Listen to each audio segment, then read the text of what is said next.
তলাতল ঘৰ আপোনালোকে যদি কোনোবা তলাতল ঘৰ চাবলৈ কাৰণে ইচ্ছা কৰিছে তেনেহ'লে প্ৰথমতে অনলাইন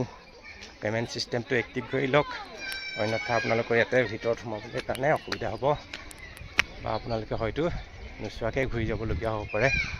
অনলাইন পেমেণ্ট ইয়াতে মানে বাধ্যতামূলক কৰি দিয়া হৈছে অনলাইন পেমেণ্ট যদি আপুনি কৰিব নোৱাৰে তেনেহ'লে আপোনাক ইয়াতে সোমাবলগীয়া নহ'ব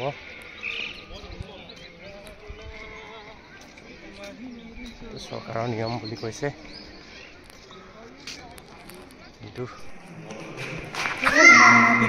दीक्षिता आज पहली बार आया है तलातल घर देखने के लिए